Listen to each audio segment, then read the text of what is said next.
My students, today we want to study about science lesson that's about living things and non-living things. Kali ini kita akan belajar sains tentang makhluk hidup dan benda-benda mati. Tentunya kita terlebih dahulu tahu apa itu makhluk hidup. Makhluk hidup itu, living things need water, food, nutrients, and air to breathe to grow up. Makhluk hidup itu butuh air, butuh makanan, nutrisi, dan juga butuh vitamin also, ya, butuh vitamin juga untuk bertumbuh, ya, serta udara untuk bernapas. Nah, sedangkan non-living things, benda-benda mati tidak membutuhkan itu semua. Kenapa? Because non-living things didn't grow up, didn't reproduce, tidak menghasilkan keturunan. Ya, okay. Look at this example. This is the flower, and then this is the mango tree. This is the mango tree, and then this is the guava. This is the sapodilla. Okay, look at this sapodilla. It has the fruits. Yeah. Why this sapodilla produce the fruits? Kenapa sawo ini menghasilkan buah? Because the sapodilla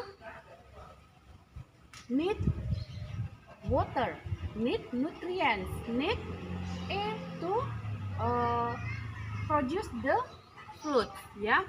Karena sawo ini membutuhkan nutrisi, makanan, minuman lewat air, serta udara dan juga matahari untuk menghasilkan buah ini.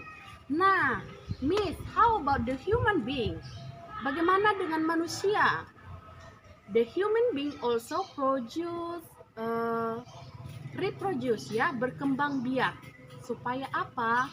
Untuk melestarikan keturunannya.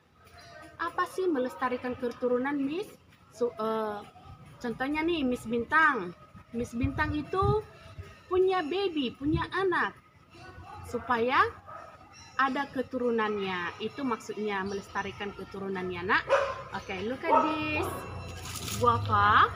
This guava also the living thing. So this is include to plants.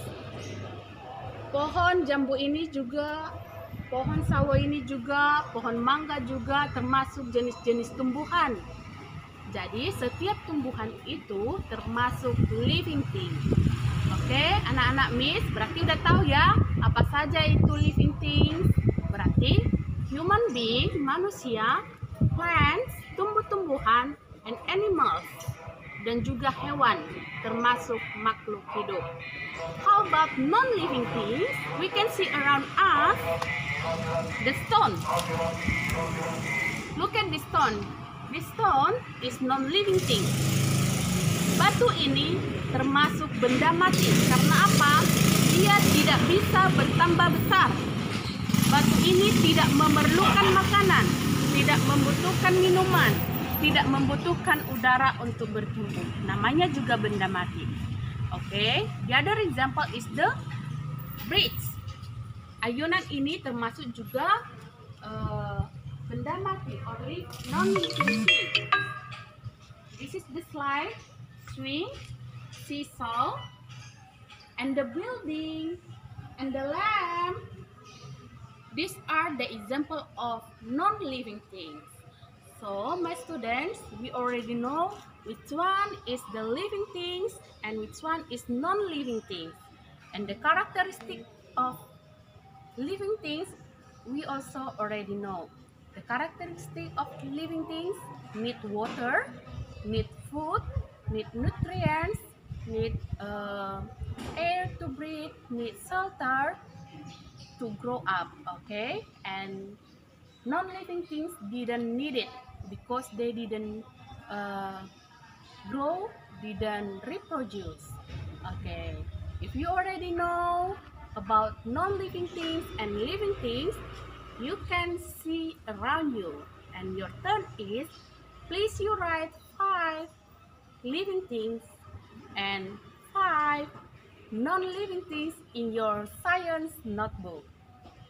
If you have done, don't forget to send to Miss Bintang. Jadi jika kamu sudah tahu mana itu makhluk hidup dan benda-benda mati, tuliskan di buku catatan sainsmu 5 contoh benda makhluk hidup dan 5 contoh benda-benda mati yang ada di sekitarmu. Ya, jangan tuliskan yang ada di luar sekitarmu, tapi yang ada di sekitarmu. Okay, this is our lesson today. God bless you.